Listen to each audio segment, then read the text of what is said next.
बांग्लादेश से शेख हसीना तो हट गई हैं, लेकिन स्थिति जो सड़कों पे है वो नहीं सुधरी है। सेना ने कहा था कि वो शांति बहाली की कोशिश करेगी, लेकिन स्कूल कॉलेज सब खुलने थे, लेकिन सेना भी सड़कों पे नज़र नहीं आ रही और रात भर हिंसा हुई है और पुलिस वहाँ से नदारद है, जैसे हमारे तमाम मेहमान भी बता रहे थे।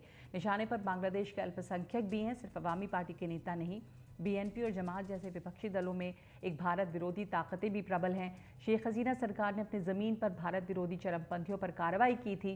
फिलहाल वहाँ पर स्थिति जो है वो अनिश्चितताओं से घिरी हुई है। जो कुछ चल रहा है बांग्लादेश में, उसे लेकर वहाँ रहने वाले अल्पसंख्यक सबसे ज़्यादा परेशान और डरे हुए हैं। Situation with regard to the status of minorities. There are reports of initiatives by various groups and organizations to ensure their protection and well-being. We welcome that, but will naturally remain deeply concerned till law and order is visibly restored.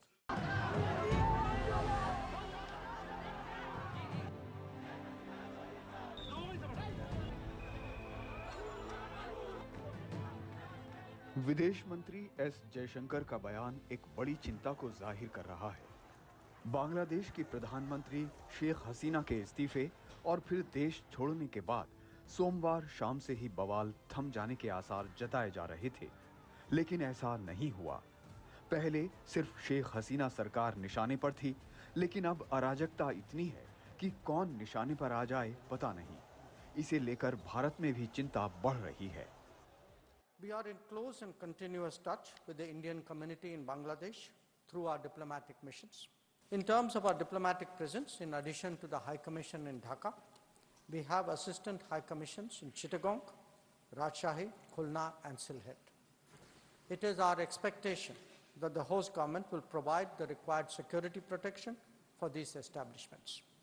We look forward to their normal functioning once the situation stabilizes.